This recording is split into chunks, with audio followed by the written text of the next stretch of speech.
안녕하세요. 사연에 빠지다의 DJ 민영입니다. 오늘 사연자님은 딸네 집에 갔다가 말도 안 되는 광경을 직접 목격하고 말았다는데요. 과연 어떤 사연인지 들어보시겠습니다. 오늘도 두 가지 사연 준비되어 있는데요. 끝까지 들어주실 거죠? 그럼 바로 시작할게요. 구독과 좋아요 잊지 말고 꾹 눌러주세요.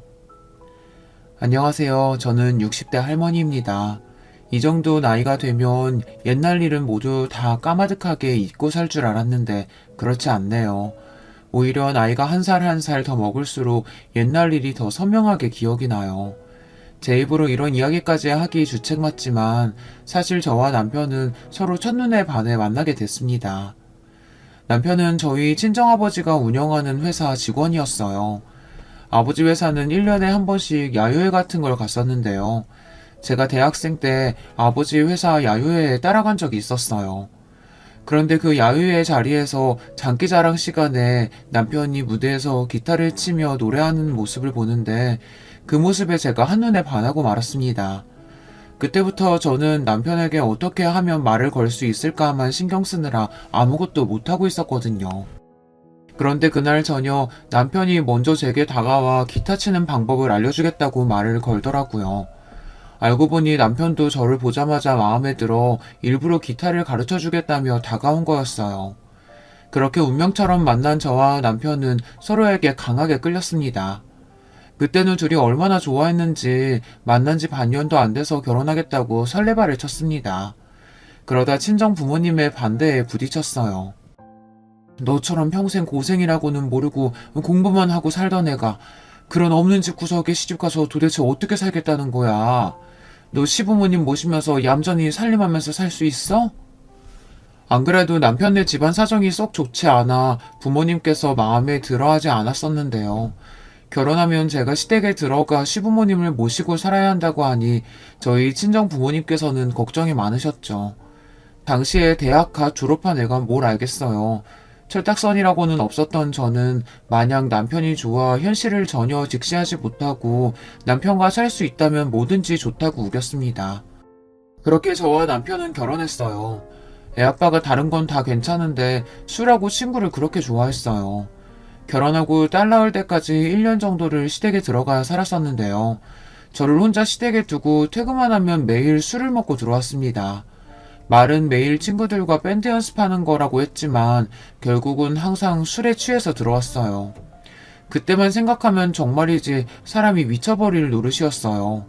저는 혼자 하루 종일 시댁에서 시부모님 수발을 들며 눈치 보느라 숨도 제대로 못 쉬었어요. 더군다나 저한테는 시누이도 둘이나 있었어요. 둘 다 남편보다 누나인데 제가 결혼하고 분가할 때까지 둘 다 결혼도 안 하고 시부모님이랑 살고 있었습니다. 제가 생각해도 그럴만해요. 시누이 둘 다 성격이 보통이 아니라 웬만해서는 시집가기 힘들겠다 싶었어요. 얼마나 드세고 못됐는지 자기들도 여자고 심지어 나이도 나보다 더 많으면서 집에 와서는 손 하나 까딱도 안 하고 굳은 일을 자꾸 저한테 시켰어요.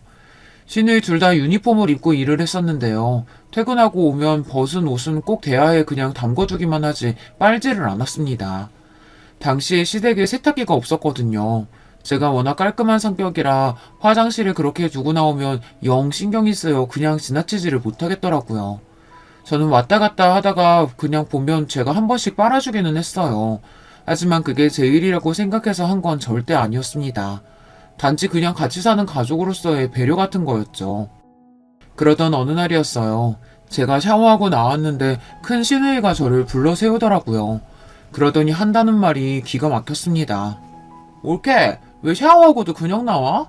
화장실 바닥에 내 유니폼 못 봤어? 순간 저는 어이가 없어서 그게 무슨 소리냐고 받아쳤습니다. 유니폼이 나랑 무슨 상관이냐고요. 그러자 순식간에 얼어붙은 표정의 큰 시누이가 저를 매서운 눈으로 쏘아보더군요. 상관이 없기는 왜 없어? 우리 집에 시집 왔으면 당연히 빨래는 올케가 해야지. 도대체 올케는 친정에서 뭘 배워온 거야? 그전에도 시누이들이 제 신경을 건드리는 소리를 한 적이야 많았지만 저도 나름대로 참는다고 참았습니다. 어쨌든 저보다야 손 윗사람이니 건드려서 좋을 게 없다 싶었으니까요. 더군다나 이 집에 있는 사람들 모두 저만 빼고 다 같은 편인데 제가 나서서 목소리를 높여봐야 이기지도 못한다는 걸 알았어요. 그런데 그날은 제 친정까지 들먹이며 재수없게 말을 하니 가만히 있을 수가 없더군요. 형님이야말로 부모님께 도대체 뭘 배우신 거예요? 며느리가 식모예요? 제가 형님 빨래를 왜 해요? 제가 남편이랑 가정이 이루고 잘 살려고 결혼한 거지 형님 빨래나 해주라고 결혼한 줄 아세요? 지금까지 마음속에 꾹꾹 담아놨던 말이 터지고 말았습니다. 사실 시누이들이 저에게 너무하기는 했어요. 자기들 일하고 들어와서 힘들다고 몇 시에 들어오든 저에게 밥을 차려달라고 했습니다. 쉬는 날도 마찬가지였어요. 하루 종일 꼼짝도 안 하고 저에게 하루 세 끼를 다 얻어먹으려고 했어요. 그럴 때마다 저는 내가 남편과 결혼을 한 건가, 이 집에 식모로 일을 하러 들어온 건가 헷갈리기까지 하더라고요. 어머머? 얘가 감히 손윗 사람한테 바락바락 대드는 것 좀 봐? 너 내가 가만히 있을 것 같아? 너 나한테 버릇없이 군 거 엄마 아빠한테 다 이야기할 거야. 유치해서 살 수가 없었습니다. 당시에 30이 다 된 노처녀가 한참 어린 올케한테 빨래해라 마라 재수없게 구는 것도 어이가 없어 죽겠는데 이제는 시부모님께 이르겠다고까지 하더라고요. 심지어 작은 신우까지 합세해서 둘이 저 하나를 이기겠다고 난리를 쳤어요. 네가 남편 잘 만나서 집에서 호강하고 사니까 아주 눈에 뵈는 게 없지? 이제 한 식구 됐으니까 좀 편하게 해주려고 했더니만 너 안 되겠다. 진짜 시집살이가 뭔지 우리가 아주 똑똑하게 보여줄게. 날살 처먹고 어쩜 저렇게 못된 소리만 골라서 해대는지 결혼하고 같이 산 1년 동안 스트레스가 이만저만이 아니었어요. 그나마 다행이었던 건 바로 얼마 뒤 친정에서 신형 세탁기를 시댁으로 보내주셨다는 겁니다. 제가 시누이들과 실랑이를 벌이고 나서 어머니에게 하소연을 좀 했더니 바로 세탁기를 보내주셨어요. 아무리 없는 집 구석이라도 그렇지 어쩜 아직도 세탁기가 없다니. 아휴, 진작 알았으면 바로 보내주는 건데 우리 딸이 괜한 고생만 했네. 그러게 그런 없는 집 구석에 시집 가는 거 아니라니까. 안 그래도 부모님께서 반대했던 결혼이다 보니 저도 웬만하면 부모님께 힘든 이야기는 하고 싶지가 않았어요. 그런데 이게 막상 결혼해서 살다 보니 비빌 언덕 없이는 시집살이를 견딜 수가 없었어요. 그래서 살다 보면 점점 괜찮아질 줄 알았는데 아니더군요. 오히려 딸이 생기고 나서는 더 힘들었습니다.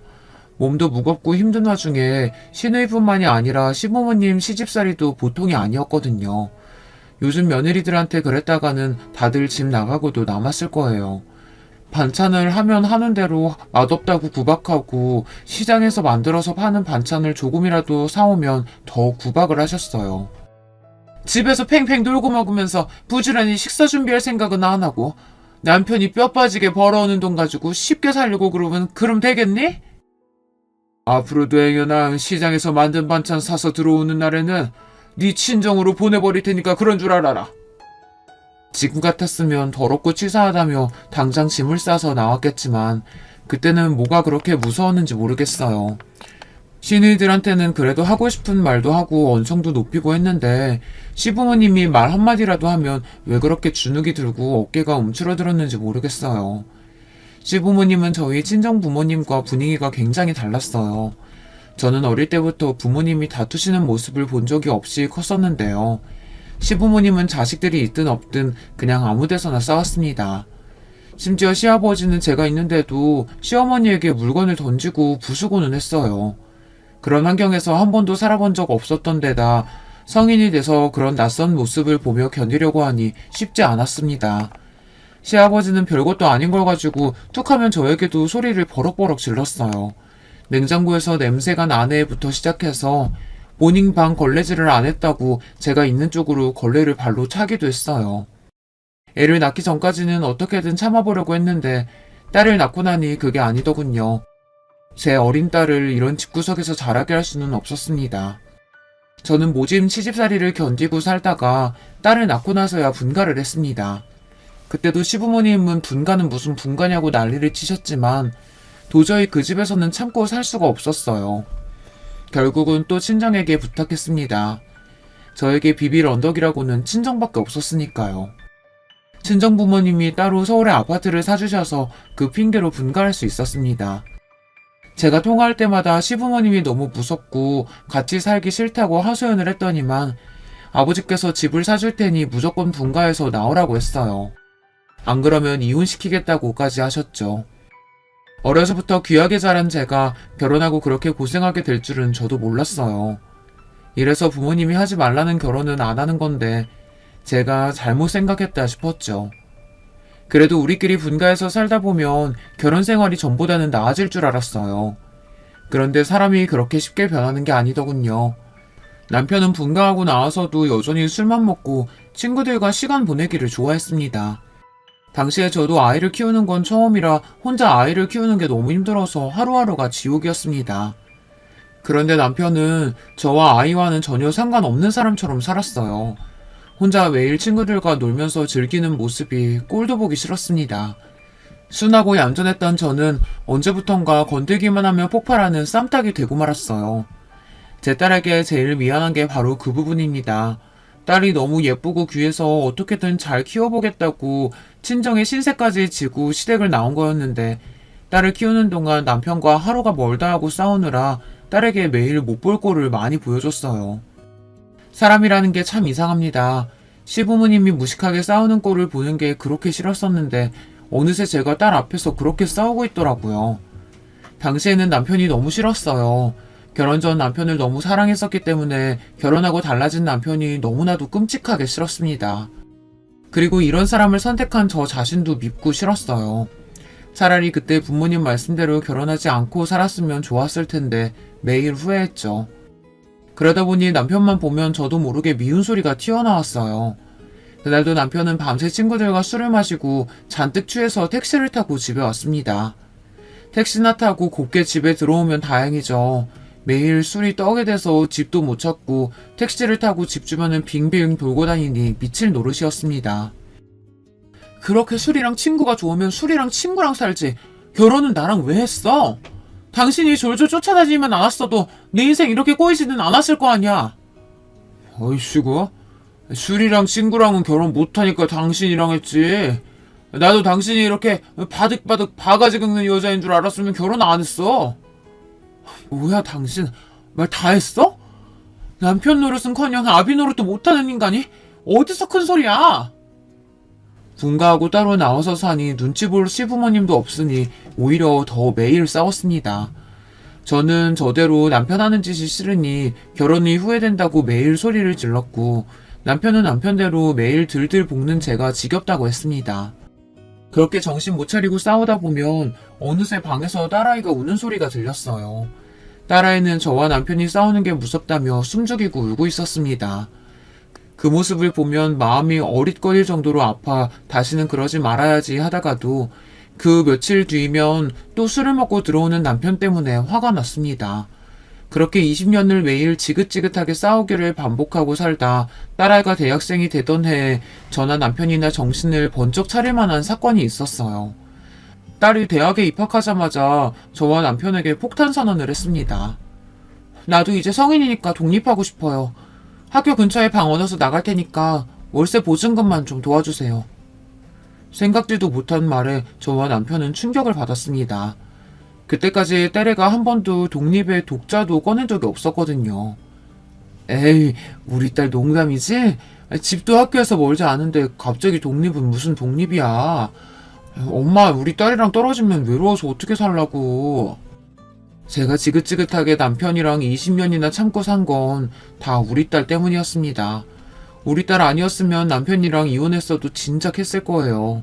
그런데 기껏 힘들게 다 키워놨더니만 집을 나가겠다고 하네요. 나 지금까지 엄마 아빠랑 같이 사는 거 너무 힘들었어. 둘이 매일 싸우면서도 나 때문에 참고 산다고 하는 것도 너무 싫었고.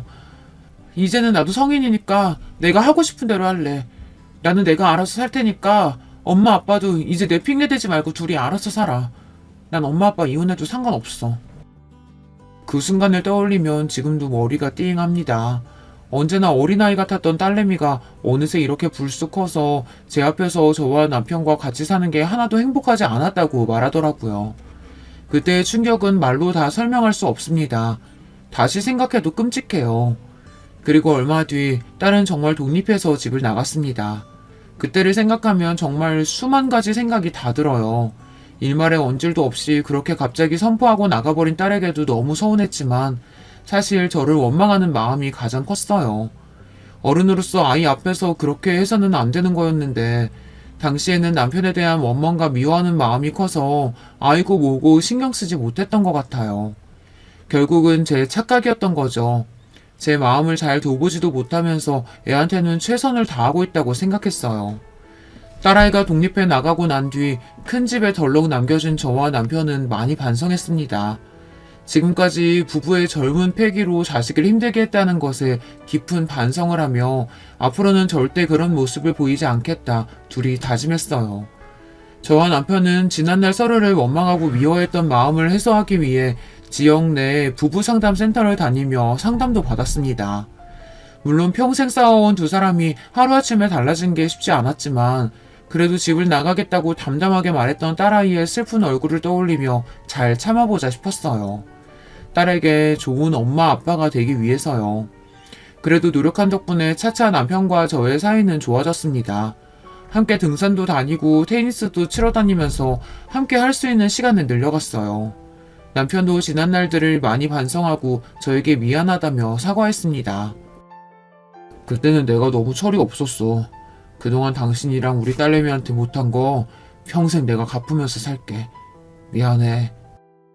남편은 약속의 하나로 술까지 끊고 집안에 충실했습니다. 매일 퇴근하고 오면 함께 저녁을 먹고 저에게 기타를 가르쳐주기도 했어요. 그리고 가장 중요한 시부모님과 제 중간에서 방관자가 아니라 아들과 남편으로서의 역할에도 충실하겠다고 약속했죠. 그래도 서로 잘해보겠다고 마음을 먹어서 그런지 저와 남편은 몇 년 새에 많이 좋아졌습니다. 진작 그랬으면 좋았겠지만 어쨌든 몇 년 새 싸우는 일 없이 사이좋게 잘 지냈어요. 그런데 생각지도 못한 일이 생겼습니다. 뿌린 대로 거둔다는 말이 딱 맞아요. 딸아이가 대학을 졸업하고 취직한 지 얼마 되지 않았는데 갑자기 결혼하겠다면서 남자를 집에 데려왔습니다. 저나 남편은 전혀 몰랐었는데 알고 보니 연애를 5년 넘게 했대요. 이런 와중에 제가 이런 말을 하게 될 줄은 몰랐지만 딸애가 데려온 사윗감이 너무 마음에 안 들었어요. 마음에 안 드는 정도가 아니라 할 수 있다면 결혼을 뜯어말리고 싶었습니다. 예비 사윗감은 술 안 마신다는 것 빼고는 마음에 드는 구석이 하나도 없었거든요. 저도 어른으로서 이런 소리 하고 싶지 않지만 사윗감은 딸보다 5살이나 많고 30을 훌쩍 넘긴 나이면서도 이뤄놓은 게 아무것도 없었습니다. 20대 때 만화 그린다고 집에 처박혀 그림만 그리다 허송세월을 보내고 얼마 전에 작은 회사에 들어갔는데 월급이 글쎄 200만 원도 안 된다네요. 그렇게 살았으니 모아둔 돈이 있을 리 없죠. 심지어 지금 사는 집도 반지하 월세에다가 젊어서 그림 그리면서 생활비 대출받은 게 1억 원이나 있답니다. 저는 딸아이의 이야기를 듣는 내내 너무 기가 막혀 얘가 도대체 이런 이야기를 왜 저에게 하는 건지 이해가 되질 않았어요.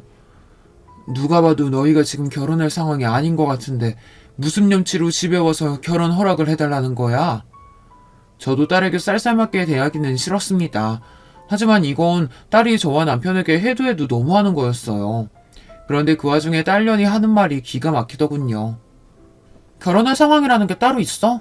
우리 연애도 5년이나 했고 서로에 대해서 너무 잘 알아. 우리 둘이 결혼하면 잘 살 거야. 순간 저와 남편은 눈이 둘이 딱 마주쳤어요. 그리고 동시에 웃음이 터졌습니다.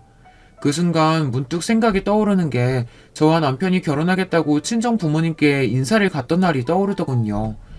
우리 부모님도 지금의 우리처럼 이렇게 어이가 없고 기가 막혔을까 싶었습니다. 지금이야 둘 다 서로 너무 좋으니까 현실이 안 보이겠지. 근데 엄마 아빠 눈에는 너무 다 보여. 너희 둘 지금 결혼하면 매일 지지고 볶고 살다가 결국은 못 산다고 할 거야. 물론 남편이 일어나지도 않은 일을 가지고 과정에서 이야기했다는 건 압니다. 하지만 저도 남편과 생각이 같아요. 아무리 사랑해도 결혼 생활이라는 게 사랑만 가지고 되는 게 아니니까요. 우린 엄마 아빠랑 달라. 둘이 무슨 일이 있어도 안 싸우고 엄마 아빠처럼 실패한 결혼 안 할 자신 있다고. 딸아이 입에서 실패한 결혼이라는 소리가 나오는데 저도 모르게 울컥했습니다. 너 실패한 결혼? 엄마 아빠한테 네가 있는데 왜 실패한 결혼이야? 그리고 엄마 아빠는 적어도 빚은 없이 시작했어. 그런데도 현실이 안 싸우고 살 수 없게 만드는 게 결혼이라고. 근데 너희는 아무것도 없는 주제에 빚까지 떠안으면서 결혼을 하겠다고? 아이씨구, 행여 나 안 싸우고 잘 살겠다. 딸에게 빈정거리는 엄마가 되고 싶지는 않았는데 딸의 행동에 절대 좋은 말이 나오지를 않았습니다. 그렇게 서로 감정이 상한 채 헤어지고 난 뒤 저와 남편은 고민이 많았습니다. 누가 봐도 허락해줄 수 없는 결혼이었는데 딸이 하는 짓을 보니 쉽게 포기하지 않을 것 같아서요. 더군다나 5년이나 넘게 만났는데 저나 남편이 설득한다고 해서 말을 들을 것 같지 않았죠. 그러던 중 생각지도 못한 일이 벌어지고 말았어요. 제 입으로도 말하기 부끄러운데 딸년이 결국은 사고를 치고 말았습니다. 뜬금없이 전화가 와서는 임신했다고 통보를 하더군요. 벌써 9주 됐대. 엄마랑 아빠가 허락 안 해주고 뭉개적거리는 바람에 나 배불러서 결혼식장에 들어가게 생겼다고. 세상에 이런 걸 보고 눈 뜨고 코 베인다고 하나요. 적반하장도 유분수였습니다. 제 딸년이었지만 어쩜 저렇게 뻔뻔한지 모르겠어요. 너 내 딸 맞아? 집 나갈 때도 부모한테 할 말 못할 말 구분도 못하고 너 하고 싶은 대로 멋대로 나가더니만 결혼까지 이게 뭐야? 시집도 안 가냐니 임신한 게 뭐가 그렇게 자랑이라고 그렇게 뻔뻔해? 내가 못할 짓 한 것도 아닌데 뭐. 엄마가 뭘 그렇게 화를 내? 나도 이제 다 큰 성인인데 애 먼저 갖고 결혼할 수도 있는 거지. 그리고 딸이 임신했다는데 축하한다는 말이 먼저 아니야? 꼭 그렇게 고지식한 티를 내야겠어? 어이쿠, 축하 같은 소리 하고 있네. 길 가는 사람 열이면 열 다 붙잡고 물어봐라. 이게 지금 한가하게 축하나 할 상황인지. 젊어서는 남편이 그렇게 제 속을 뒤집어 놓더니만 이제 좀 나이 들어서 마음 좀 편하게 사나보다 했더니 뒤늦게 딸년이 제 속을 뒤집는데 속상해 죽겠습니다. 딸년은 하루라도 빨리 결혼 날짜를 잡겠다고 지멋대로 선전포고를 하고 돌아가 버렸어요. 그날 저녁 제가 얼마나 울었는지 몰라요. 딸에게 너무 서운해서요. 물론 딸 마음을 아예 이해하지 못하는 건 아닙니다. 저도 부모 속 꽤 썩이고 결혼했으니까요. 사실 그때는 저도 몰랐습니다. 결혼 생활이라는 게 돌을 닦는 것과 같다는 걸 말이죠. 제가 살아본 바에 의하면 아무리 사랑해서 한 결혼이라도 결혼 생활이라는 건 현실이에요. 생활이 힘들어지면 부부끼리 서로를 탓하고 미워할 수밖에 없습니다. 사랑할수록 더 그래요. 굳이 제 딸이 왜 그런 힘든 길을 따라서 가려는 건지 속상하기만 했어요. 우리 딸은 우리랑 다르다잖아. 우리 둘이 젊어서 그렇게 싸우는 걸 보고 자라서 힘들었다는 애가 설마 우리처럼 살겠어? 우리 딸은 누구보다 똑똑한 아이니까 알아서 잘 살 거야. 여보, 우리 서로 기분 좋게 속 시원하게 허락해 줍시다. 남편도 예비 사이가 썩 마음에는 안 들었지만 할 수 없지 않냐면서 그냥 기분 좋게 허락해 주자고 했어요. 앞으로 딸과 사이의 앞날에 힘든 일이 있으면 우리가 도와주면 되지 않겠냐고요. 오랜만에 남편이 큰 힘이 됐습니다. 젊어서는 항상 자식 일에 뒷전이더니만 부부 상담을 받은 게 확실히 효과는 있는지 제가 딸 때문에 힘들어할 때마다 누구보다 제 편에 서서 위로를 해주더라고요. 이제야 우리가 진짜 부부 같다는 생각이 들었습니다. 저는 남편 말대로 속 시원하게 딸과 사이의 결혼을 허락해주기로 했어요. 어차피 아이도 가진 상황이라 딸이랑 사위는 이미 결혼하는 거라고 마음을 먹었겠지만 그래도 지금까지 딸아이의 결혼을 기분 좋게 응원해주지 못한 게 미안해서라도 사위와 딸을 집으로 초대했습니다. 저도 오랜만에 음식 솜씨 발휘를 좀 했어요. 예비사위를 위해 삼계탕도 하고 잡채에 갈비까지 상다리가 휘어지게 차렸습니다. 그동안 서로 말은 안 했지만 저와 남편이 딸에게 서운한 만큼 아마 딸도 저와 남편에게 서운한 게 많았을 것 같아서요. 모녀지간 싸움이야 부부싸움만큼이나 칼로 물베기 아니겠어요. 딸도 제가 살인 창을 보고는 그제야 제 마음을 알았는지 힘들게 뭘 이런 걸 많이 차렸냐고 하며 전처럼 밝게 웃어주더라고요. 우리 사위 온다는데 장모가 이 정도는 해야지. 아이고 배들 고프겠다. 얼른 앉아서들 밥 먹어.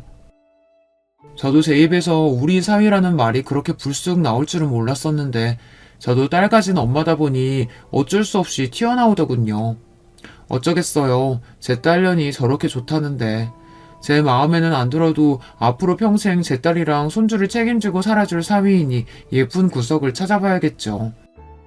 그런데 제 자식이 아니라서 그런지 생각보다 예쁜 구석을 찾는다는 게 쉽지 않더군요. 남자가 인물이 없으면 성격이라도 좋던지 성격이 별로면 인물이라도 좀 보는 맛이 있으면 좋은데 애가 영 눈에 띄는 게 없었습니다. 남의 집 귀한 아들 생긴 거 가지고 말하면 안 되겠지만 애가 참 보면 볼수록 별 볼 일 없어 보였어요. 삐쩍 말라서 밥도 한 그릇 못 얻어먹고 다니는 것처럼 생겼습니다. 거기다가 목소리에도 힘이 하나도 없더군요. 뭘 물어보면 대답을 하긴 하는데 소리가 작아서 잘 들리지도 않았습니다. 더군다나 둘이 좋아서 결혼을 하기로 했으면 뭔가 계획이라는 게 있어야 하는데 전혀 결혼 준비라는 게 되어 있지 않았습니다. 저와 남편은 식사를 마치고 함께 과일을 먹으며 앞으로 어디서 어떻게 지낼 생각인지 물었습니다. 아이가 생기면 아이는 어떻게 키울 계획인지도요. 집이야 제가 지금 사는 집보다 윤영이가 사는 집이 더 크고 좋아서 그쪽으로 들어가서 살려고요. 그리고 애는 제가 특별히 할 게 있을까요? 낳는 건 윤영이가 할 텐데. 제가 거창한 대답을 듣겠다고 물어본 건 아니었지만 아무리 그래도 뭔 대답이 저 따위인지 모르겠어요. 예비사이가 제대로 된 직장 생활을 한 지 얼마 되지 않은 건 알지만 그래도 나이가 30이 훌쩍 넘었는데 저 정도로 결혼 준비가 안 되어 있을 줄은 몰랐습니다. 이야기를 대충 들어보니 예비사위네 집안은 저희 시댁보다 상황이 더 안 좋았어요. 예비사위는 어릴 때부터 아버지랑 둘이서만 단칸방에 살았답니다.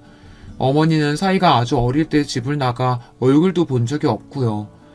그나마 아버지마저 사위가 중고등학교 때 술만 마시고 들어오시면 사위를 때려서 사위가 고등학교 때 집을 나왔나 보더라고요. 친구 집을 전전하다가 다행히도 당시 사위의 담임 선생님이 사위의 사정을 알게 되어 지원을 받을 수 있는 기관에 보내져 대학까지는 다닐 수 있었답니다. 나는 사위가 안쓰러운지 연신 눈물을 훔쳤어요. 반면 저는 사위의 이야기를 듣는 내내 한숨이 절로 나왔습니다. 저도 저랑 아무런 관련 없는 사람의 이야기면 안쓰럽고 눈물이 났을 거예요. 그런데 제 딸이 저런 기구한 사연 속 주인공과 결혼을 한다고 하니 마음이 무겁더군요. 어두워진 제 표정에 남편이 걱정됐는지 애써 미소를 지어 보이며 제 손을 꼭 잡더군요. 그러더니 한다는 말이 의외였습니다. 그래, 우리 사위도 그동안 고생 많았네. 결혼 준비야 차차 우리가 알아서 도와줄 테니까 걱정하지 말고 둘 다 몸부터 챙겨. 엄마 아빠가 건강해야 아기도 건강하게 나오지. 남편은 신혼집이랑 예식장은 본인이 다 알아서 구해줄 테니 걱정하지 말고 둘이 살던 보증금을 가지고 결혼 준비하는데 다 쓰라고 했습니다. 남편의 말에 딸이 어느 때보다 환하게 웃더군요. 아빠 정말이야? 아빠가 우리 집도 구해주고 예식장 밥값도 다 내줄 거야? 그럼 그러니까 너희 둘이 이 좋은 시절에 엄마 아빠처럼 싸우지 말고 서로 아끼면서 살아. 알았지? 제 딸이지만 저럴 때 보면 영락없이 철딱서니가 없습니다. 결혼 준비 도와준다는 말에 아주 입이 찢어지게 좋아하더군요. 제 딸이지만 참 저를 많이 닮았어요. 저도 저인 게 그래도 딸이 좋아하는 모습을 보니 한결 마음이 놓이더라고요. 그렇게 딸과 사위는 무사히 식을 올리고 아이를 낳았습니다. 아이는 제 딸을 그대로 빼다 박은 아들이었어요. 손주는 자식하고 또 다르더군요. 자식 키울 때는 시부모님 시집살이에 시누이들의 구박에 치이며 악착같이 버티느라 정신이 하나도 없어 제 딸이 그렇게 이쁜 줄도 모르고 살았는데 손주는 울어도 똥을 싸도 너무 예쁘기만 하더라고요. 딸내미는 애를 낳고도 바로 일을 하러 나가야 했어요. 육아휴직이라고 딱 3개월 쉬고 바로 나갔습니다. 마음 같아서는 딸이 조금 더 쉬었으면 했는데 사위 벌이가 영 시원찮으니 딸이 열심히 벌어야 한다고 그러더라고요. 그래서 평일에 제가 손주를 봐주러 딸네 집에 왔다 갔다 했습니다. 딸은 시터를 쓰겠다고 했는데 제가 더 걱정돼서 그게 안 되겠더라고요. 하나밖에 없는 귀한 손주를 돈 주고 남의 손에 크게 한다는 게 용납이 안 됐습니다. 그런데 손주가 예쁜 건 예쁜 거고 애를 봐주는 건 또 다른 문제더군요. 늙어서 손주 키워주는 것도 힘들어 죽겠는데 그 와중에 신경 쓸 게 너무 많았어요. 딸도 신경 쓰랴 사위 눈치도 보랴 쉬운 일이 하나도 없었습니다. 딸이 사위보다 퇴근 시간이 더 늦어요. 그러다 보니 어느 순간 제가 사위 밥까지 챙겨야 했습니다. 힘들게 일하고 퇴근하고 온 사위 밥도 안 먹이고 바로 애를 보라고 할 수는 없잖아요. 그러니 제가 애를 보며 사위 저녁상까지 매번 차려야 했습니다. 이게 은근 시집살이가 따로 없더군요. 사위가 있는 분들은 아시겠지만 남편하고 사위는 전혀 다르잖아요. 남편이야 제가 바쁘면 대충 챙겨주면 되지만 장모 입장에 사위를 어떻게 대충 아무거나 차려서 먹이겠어요. 더군다나 우리 사이가 입이 짧아요. 남자가 밥 한 공기도 제대로 다 못 먹습니다. 그러다 보니 제가 뭐라도 챙겨 먹이려고 이것저것 하다 보면 어느새 저는 두 집 살림을 하고 있었어요. 제 남편도 챙겨야 하고 딸네 집도 챙겨야 하니까요. 그러다 보니 손주를 보고 8시 넘어서 집에 와 쉬지도 못하고 늦게까지 반찬을 하다 자기 일쑤였습니다. 물론 제 자식들 먹이는 일이니 힘들어도 할만해요. 그런데 문제는 다른 데 있었습니다. 바로 사위의 술 문제였어요. 사위가 저녁을 먹으면서 제가 있는데도 자꾸만 반주를 했습니다. 저희 남편도 워낙 젊어서부터 술을 좋아했기 때문에 제가 남자 술 먹는 거 가지고 전혀 이해 못하는 사람은 아니에요.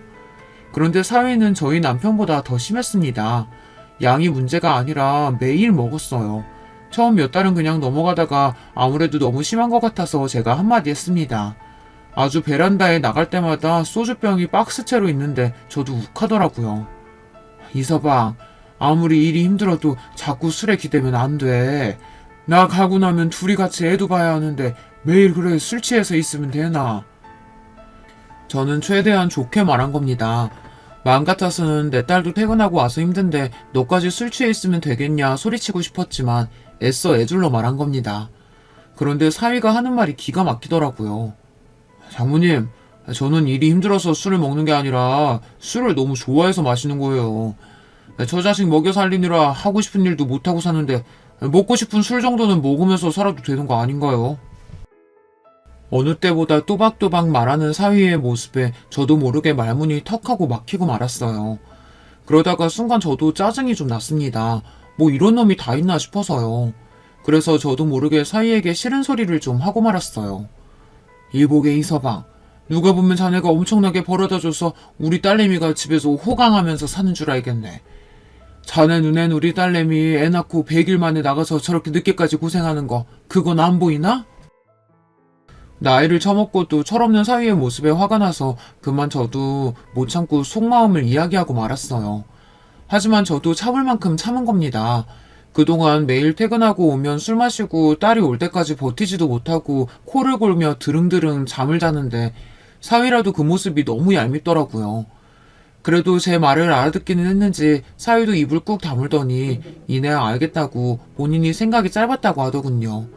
저도 그날만큼 화가 나서 사위에게 손주를 안겨주고 딸이 오기 전에 집을 나와버렸습니다. 그런데 바로 그 다음날 어이없는 일이 생겼어요. 딸에게 연락이 왔는데 저더러 이제 손주 봐주러 오지 않아도 된다고 하더라고요. 좋은 시터분 구했어요. 당장 오늘부터 와주실 수 있다고 해서 불렀으니까 엄마는 안 오셔도 돼요. 저는 순간 어안이 벙벙해서 잠시 말을 잊었습니다. 이건 분명 이상했어요. 딸이 시터를 구하고 있었으면 제가 몰랐을 리가 없는데 딸이 전혀 저에게 말을 한 적이 없었거든요. 그 전날 사위와 제 사이에 그런 일이 있었는데 하루아침에 저더러 오지 말라고 하니 이건 분명 사위의 입김이 들어갔구나 싶었습니다. 왜? 이서방이 내가 준혁이 보러 오는 게 불편하다고 하디? 그래서 급하게 시터 구한 거야? 처음엔 딸도 아니라고 했어요. 그냥 제가 너무 힘들 것 같아서 얼마 전부터 시터를 구하고 있었다고 말하더라고요. 하지만 제가 바본가요? 너무 뻔한 일을 돌려서 말하니 저도 기분이 상했습니다. 그래서 딸에게 투덜거렸어요. 너희가 지금 형편에 시터까지 쓰면 어떡해? 네 남편 월급보다 시터 월급으로 더 나가겠다. 저도 지금 생각해보면 그렇게까지 말을 하지 말았어야 했는데 저도 화가 나니 말이 좋게 나가지를 않았어요. 그러자 딸도 한계가 왔는지 버럭 화를 내더군요. 엄마가 그런 소리 하니까 이 사방이 불편해하는 거 아니야. 나도 중간에서 얼마나 힘든 줄 알아? 그 사람 그런 거 다 알고 결혼한 건데 왜 자꾸 잔소리를 해요? 이래서 자식 키워봤자 소용없다는 겁니다. 딸은 또 제 앞에서 사위 편을 들었어요. 저도 할 말은 많았습니다. 저도 다 딸을 위해서 그런 거라고 말하고 싶었지만 백날 말해봐야 소용없을 것 같아 애써 참았어요. 알았다 알았어.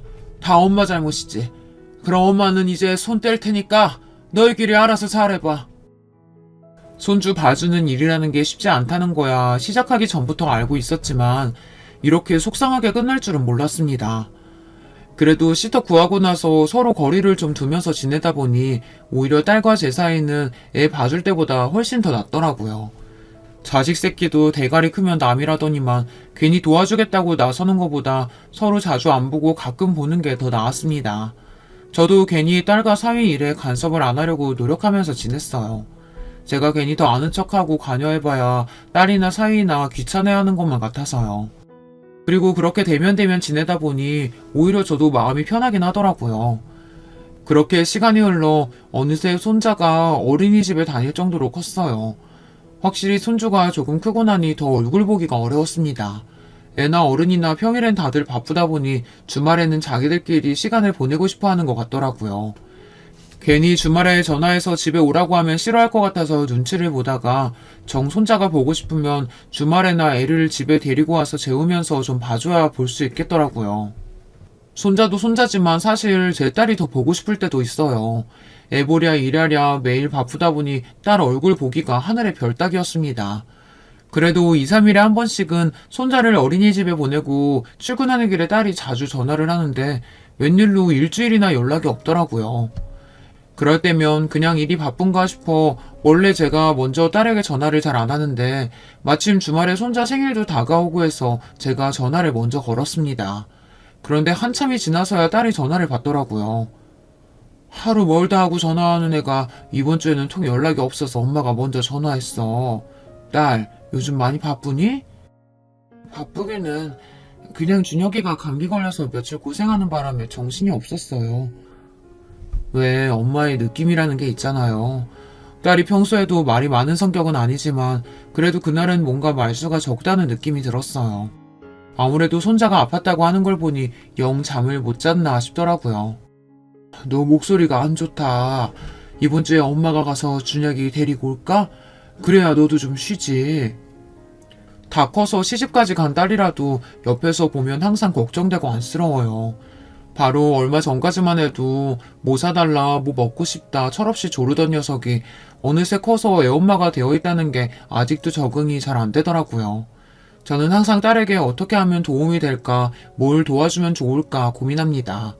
사실 지금이야 딸도 시집가서 잘 살고 있고 저도 남편이랑 그런대로 잘 지내고 있지만 딸이 한참 예민하던 시절 저와 남편이 저지른 일이 있잖아요.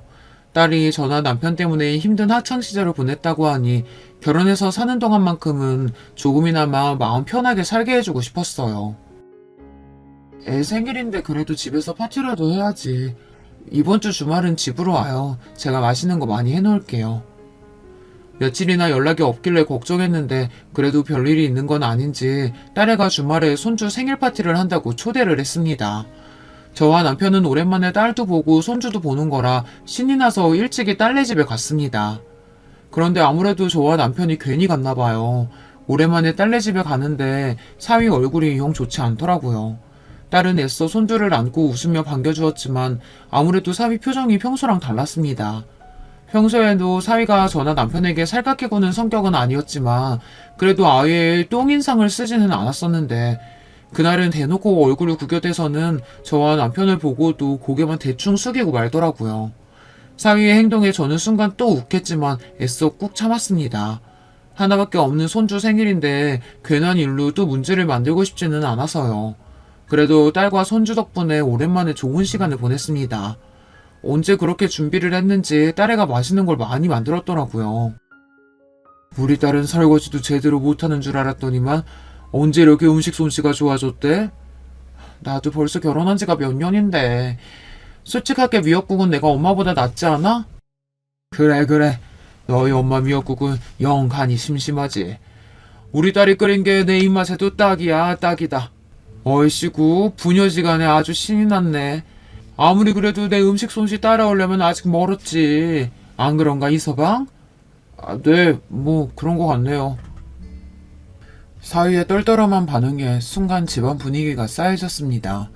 그럴 때마다 딸애가 일부러 말을 돌리며 분위기를 바꿔보려고 했지만 사위의 반응은 식사 자리가 끝날 때까지 똑같았어요. 저는 아무래도 사위의 행동이 신경 쓰여서 사위에게 무슨 일이 있냐고 물었습니다. 얼굴이 너무 안 좋다고요. 이서방, 요즘 회사에 무슨 일 있어? 전보다 얼굴도 좀 야인 것 같고 표정도 영 안 좋네. 아니요. 제가 다니는 회사야 코딱지만한 회사인데 무슨 일이 있을 게 뭐가 있나요? 그냥 좀 애 보느라 힘들어서 그래요.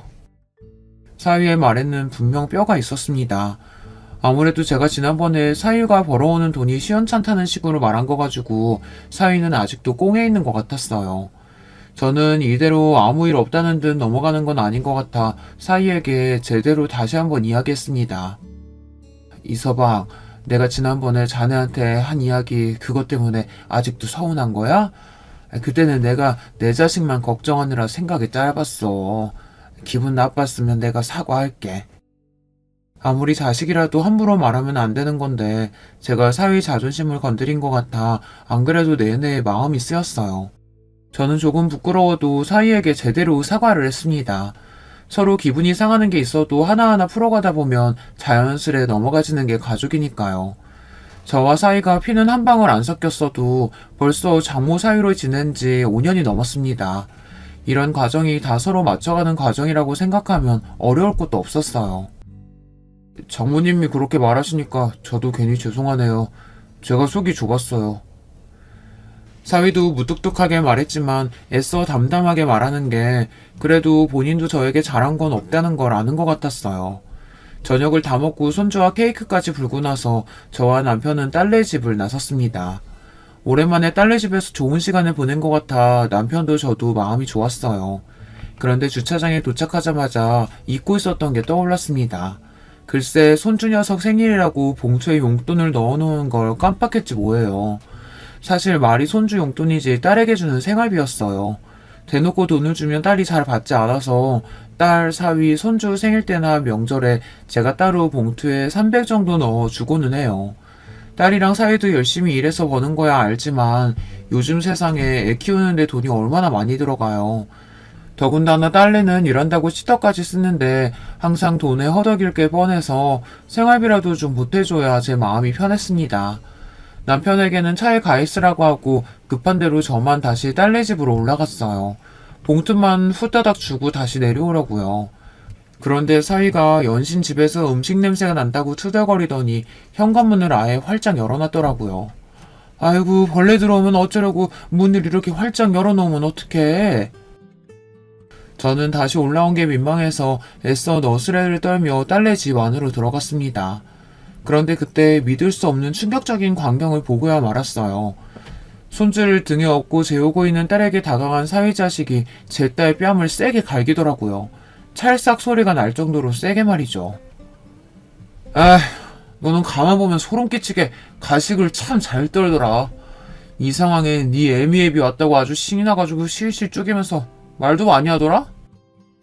저는 순간 이성의 끈이 빠지지 끊어지고야 말았습니다. 눈이 휙 돈다는 말이 바로 이런 걸 보고 하는 말이었어요. 너 이 새끼 지금 내 딸한테 뭐 하는 거야? 이 쪼다같은 새끼가 감히 내 딸한테 손을 대? 저는 신발을 벗는 것도 잊은 채 거실로 달려들어가 사위놈의 멱살을 잡았습니다. 제가 갑자기 나타날 줄은 몰랐는지 사위놈 눈이 휘둥그레졌어요. 뭐 하는 거야? 아파요, 이거 나요. 놓기는 몰라. 너 이 자식, 내 딸한테 손댄 거 오늘 처음 아니지? 언제부터 이랬어, 이 나쁜 새끼야! 이거 놓고 말해요, 말로. 장모님 잘난 딸내미가 무슨 짓을 했는지 알고 이래요. 인연은 맞아도 싸다고요. 사위자식은 말도 안 되는 소리를 했습니다. 세상에 맞아도 싼 짓이 도대체 어디 있다고 제 딸내미가 맞을 짓을 했다네요. 저는 그 소리를 듣자마자 더 어이가 없어서 손바닥을 높게 들어 싸가지 없는 사위놈의 뺨을 세게 날렸어요. 그러자 순간 눈이 희번득 돌아버린 사위자식은 저에게 소리를 지르더니 저를 세게 밀쳐내더군요. 에이, 이 아줌마가 미쳤나? 편들 게 따로 있지. 당신 딸 바람 피운다가 나한테 걸렸어. 더러운 년 데리고 살아주면 고마운 줄 알아야지. 어디서 큰 소리야. 사위놈이 저를 세게 밀치는 바람에 저는 그대로 바닥에 꼬꾸라졌습니다. 한참이 돼서도 제가 내려오지 않자 걱정이 된 남편이 올라오지 않았으면 저는 그대로 쓰러졌을지도 몰라요. 딸도 이 상황이 믿기지 않는지 펑펑 눈물을 쏟으며 제 팔을 붙들고 울었어요. 그러면서 하는 말이 저에게 미안하다고 연신 사정하며 저 사람이 하는 말 믿지 말라고 울부짖었어요.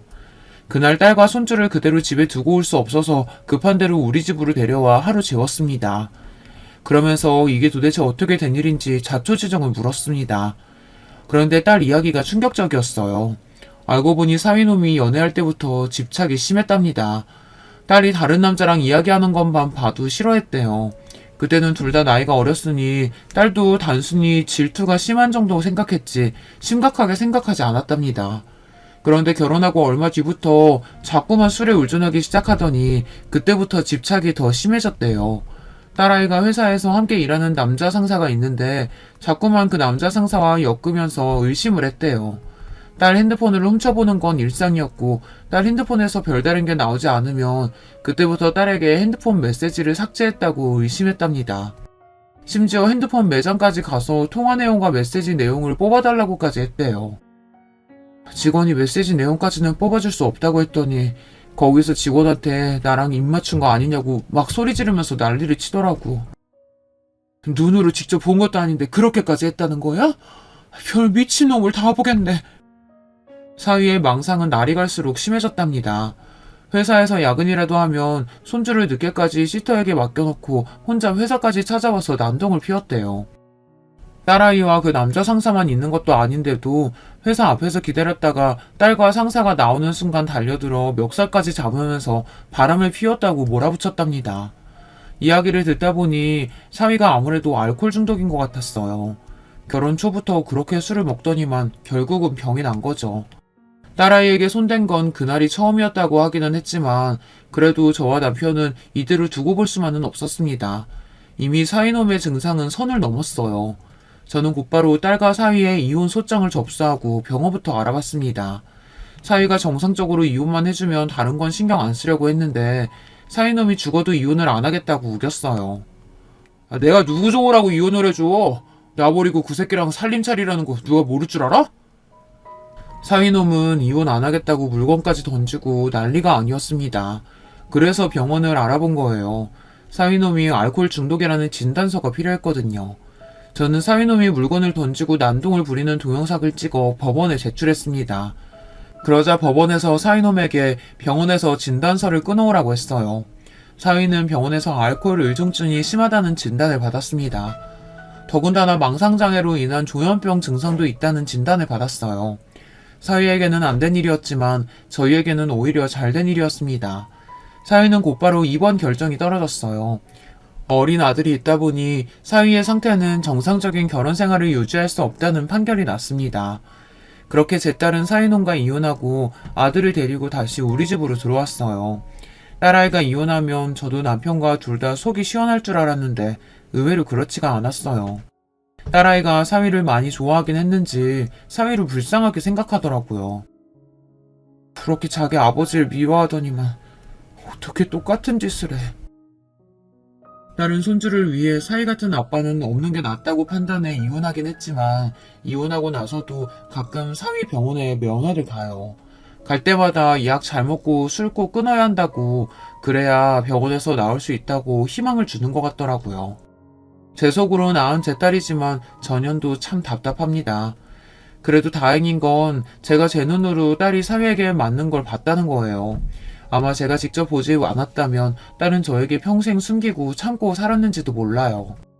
끔찍했던 일은 일단락되었지만 딸아이의 마음속엔 아직 상처가 자리 잡고 있습니다. 지금도 가끔 자다가 벌떡벌떡 깨서 한참을 못 자고 뒤척이더라고요. 저희 딸이 씩씩하게 새 출발할 수 있도록 여러분께서 응원과 위로의 메시지 댓글로 남겨주시면 딸과 함께 읽어보고 힘을 내도록 하겠습니다. 지금까지 저의 긴긴 이야기 들어주셔서 감사해요. 여러분의 가정에는 항상 기분 좋은 일들만 가득하시길 바라겠습니다. 여러분, 두 번째 사연 시작하기 전에 좋아요, 구독 꼭 눌러주실 거죠? 그럼 두 번째 사연 바로 시작합니다. 안녕하세요. 저는 서울 강남에서 피부과를 운영하는 40대 여자입니다. 요즘 환절기라 병원에 환자들이 많이 오고 있어요. 덕분에 바쁜 나날을 보내고 있습니다. 그래서 일하느라 정신없는 와중에 제 인생에 아주 재밌는 일이 일어났어요. 제가 의사니까 어느 모임을 가도 편한 인생을 살았다고 생각하는 분들이 아주 많으세요. 하지만 그건 오해입니다. 왜냐하면 저는 제가 생각해도 인생이 쉽지 않았어요. 오늘 제가 제보할 사연도 마찬가지고요. 시골 출신 홀어머니, 이 두 개의 단어만 봐도 제가 어떤 인생을 살았는지 아시겠죠? 저는 경상도에서 태어났습니다. 그 중에서도 내륙에 있는 아주 시골에서 자랐어요. 어렸을 때부터 어머니랑 둘이 자랐는데 아버지 존재는 처음부터 없었습니다. 어머니가 절 임신하셨을 때부터 아빠가 없었거든요. 듣기론 사고로 죽었다고 하던데 진실 여부는 모릅니다. 애초에 궁금하지도 않아요. 사실 어렸을 때를 회상하는 건 제게 고통입니다. 그래서 아주 짧게만 언급하고 지나갈게요.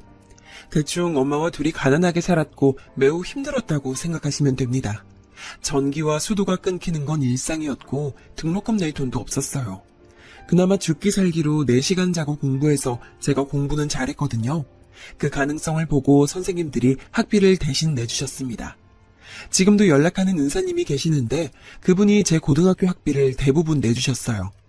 요즘도 명절 때마다 꼭 안부 인사를 드리고 있죠. 어린 마음에 성공하면 이런 돈 없는 솜을 느끼지 않아도 된다는 것을 빨리 깨우쳤어요. 월세 낼 돈이 없어 엄마가 집주인에게 무릎 꿇고 비는 것을 보고 그 생각을 했거든요. 그래서 저는 진짜로 공부가 유일한 탈출구였습니다. 덕분에 서울에 있는 의대에 진학할 수 있었죠. 진영아, 얘 과 때는 공부 안 해도 돼. 왜 그렇게 공부하는 거야? 본과 올라가서 하면 돼. 장학금 받아야 돼. 너희끼리 놀러가. 난 진짜 괜찮아. 대학에 와서도 저는 남들 다 노는 신입생 때도 논 적이 없습니다. 장학금을 받아야 했고 또 과외도 5개나 돌렸거든요. 사정상 엄마는 시골에 계속 계셨기 때문에 저는 서울에서 기숙사에서 살았습니다. 그러면서 생활비는 당연히 제가 과외에서 번 돈으로 냈어요. 문제는 등록금이었습니다. 장학금을 받으려고 고등학교 때보다 더 열심히 공부했죠. 그렇게 과외하고 받은 돈을 모으고 모아 엄마에게도 매달 보냈습니다. 안 그래도 하나밖에 없는 딸이 의대에 갔다는 것도 충분한 자랑거리잖아요. 그런데 돈까지 매달 아쉽지 않게 보내니 엄마는 입이 귀에 걸려 있었어요. 제가 보내준 돈으로 작지만 김밥 가게를 하나 열기도 했습니다. 그러다 제가 지금의 남편을 만나게 됐습니다. 제가 의사니까 상대도 당연히 의사나 전문직이라고 생각하는 분들이 많더라고요. 근데 전혀 아닙니다. 일단 저는 남편을 만나게 된 계기가 과외였어요. 네, 바로 남편과 저는 과외 선생과 학생으로 만났습니다. 사실 선생과 학생이라는 말도 어색한 게 남편하고 나이 차이가 2살밖에 나지 않아요. 민서가 숙제 다 해왔네? 잘했어. 혹시 모르는 문제 있었어? 아니요. 그래? 다행이다. 그러면 오늘 진도 나갈게. 중간에 막히는 거 있으면 언제든지 말해. 아직도 남편의 고등학생 시절이 기억납니다. 강남 한복판에 있는 대궐 같은 집이었어요. 학교 동기가 어머니가 까탈스럽다며 도저히 못하겠다고 하소연했었거든요. 그런데 돈은 남들보다 2배를 준다는 말을 듣고 바로 제가 하겠다고 했어요. 그렇게 시작했는데 과외 학생의 어머니, 그러니까 저한텐 지금 시어머니죠. 그때부터 시어머니는 유별나셨어요. 저도 서울에 있는 많은 부잣집 학생들 많이 봤거든요. 방학 때는 입주 과외로 같이 생활하며 과외한 적도 있습니다. 그래서 까탈스러운 학부모를 상대하는 건 자신 있었어요. 그런데도 시어머니는 그 중에서도 유별났죠. 선생님, 우리 아들이 3대 독자거든요. 그래서 꼭 서울대에 진학해야 돼요. 할아버지랑 얘 아빠도 서울대 나왔으니까 우리 아들도 당연히 서울대 가야 되거든요. 아, 네. 저도 최선 다할 테니까 민석이도 가정에서 많이 신경 써주세요. 우리 민석이 아들 최선 다하고 있죠. 우리 아들이 저번 체육대회에서도 1등을 했어요. 이렇게 똑똑하고 잘생겼으면 운동은 좀 못해도 되는데. 맞죠? 그리고 저번엔 사생대회 나가서도 1등 했어요. 아, 어쩜 이렇게 잘났을까요? 아마 제 피가 영향이 좀 있었던 것 같아요. 왜냐하면 시어머니와 대화하면 거짓말하지 않고 귀에서 피가 나는 것 같았습니다. 대화의 끝이 모두 다 남편 자랑이었거든요. 뭐만 하면 자기 아들이 그렇게 소중하고 대단하고 등 끝이 없었습니다. 남편은 고등학생 때는 내성적인 성격이었어요. 그래서 남편을 가르치는 건 정말 하나도 힘들지 않았습니다. 왜 동기가 도저히 못하겠다고 그만뒀는지 알 것 같았어요. 그래도 저는 끝까지 과외했는데 이유는 바로 돈 때문이었죠. 대한민국 부자들이 사는 곳에서도 화려한 집에서 살던 남편이었거든요. 시어머니는 돈 하나는 정확히 챙겨주셨습니다. 저는 한푼이 아쉽던 시절이라 시어머니의 남편 자랑을 한 귀로 듣고 한 귀로 흘리며 과외를 끝까지 진행했습니다. 너무 아쉬운 점이 있다면 바로 남편의 학업 성적이었어요. 남편은 안타깝지만 본인 머리가 그렇게 좋은 편은 아니었습니다. 그렇다고 바닥을 기는 성적은 아니었고 서울대는 가지 못하는 성적이었습니다. 결국 남편은 재수까지 했는데 재수해도 서울대를 가지 못했어요. 그때 본인이 너무 힘들어하는 게 잘 느껴져서 안타까웠습니다. 제가 그때는 또 본과에 들어가서 과외를 중간에 그만뒀거든요. 그런데 남편이 너무 힘들어해서 제 일정을 빼고 공부를 봐줬어요. 인간 대 인간으로 안쓰러운 마음이 컸거든요. 저는 돈이 급했기 때문에 그때 남편에게 전혀 이성적인 마음이 들지 않았습니다. 그리고 남편은 마침내 서울에 있는 아주 명문대는 아니어도 적당한 대학에 입학했어요. 그리고 그 학교는 바로 제가 다니던 학교였습니다. 실습과 시험으로 바쁜 날을 보내던 저에게 남편은 아주 저돌적으로 들이댔어요. 그때까지 아무도 사귀지 않고 있던 저는 연애는 사치라고 생각했습니다. 돈이 제 인생에서 가장 우선이었으니까요. 아니, 네 인생 살아. 난 진짜 연애는 사치야. 남편은 제가 대놓고 거절해도 병원에서 실습하면 병원 1층에서 저를 기다렸어요. 그리고 워낙 돈이 많으니 저를 기다렸다 밥도 사주고 커피도 사주고 하더라고요. 그런 짓을 몇 년을 하니까 저도 마음이 열렸습니다. 아는 사람 한 명 없이 혼자 서울에서 살며 힘들었거든요. 그런 저에게 남편은 한 줄기 빛이었습니다. 그 뒤로는 아주 순조롭게 연애했어요. 제가 워낙 바빠 남편에게 신경을 제대로 써주지 못해 미안했죠. 오히려 남편이 군대에 갔을 때가 제 마음이 편했을 정도로요. 그리고 우리 연애는 당연히 시댁 식구들에게 비밀이었습니다. 저는 그때까지도 연애는 해도 결혼은 하지 않으려고 했거든요. 전 우리 엄마가 저를 혼자 키우며 얼마나 힘드셨는지 알아요. 그리고 그렇게 홀어머니 밑에서 자라면서 온갖 편견을 다 받기도 했습니다. 제가 바보도 아니고 결혼하게 되면 어떤 시선을 감당해야 하는지 너무 잘 알고 있었죠. 그래서 저는 우리 엄마를 위해서라도 결혼할 마음이 없었습니다. 무슨 소리야. 결혼이라니 말이 되는 소리를 내. 난 애초에 결혼 생각 없는 사람이야. 난 고등학교 때부터 당신하고 결혼하려고 마음먹었어. 절대 물러나지 않을 거야. 집안 반대 때문에 그러는 거라면 걱정하지 마. 그건 내가 알아서 해. 남편은 진짜 물러나지 않았어요. 어느 날 모르는 번호로 전화가 와서 받았더니 바로 시어머니였습니다. 제가 남편을 과외할 때 하도 시달려서 과외가 끝나고 번호를 바꿨거든요. 선생님, 아니지, 아가씨. 그렇게 안 봤는데 과외 학생을 그런 식으로 꼬셔도 돼요? 나 이거 당신 학교랑 병원에 다 말할 거야, 어?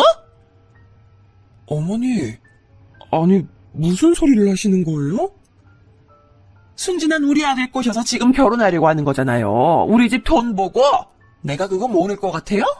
우리 아들은 몰라도 난 절대 호락호락하지 않아요. 오해가 있으신 것 같은데요.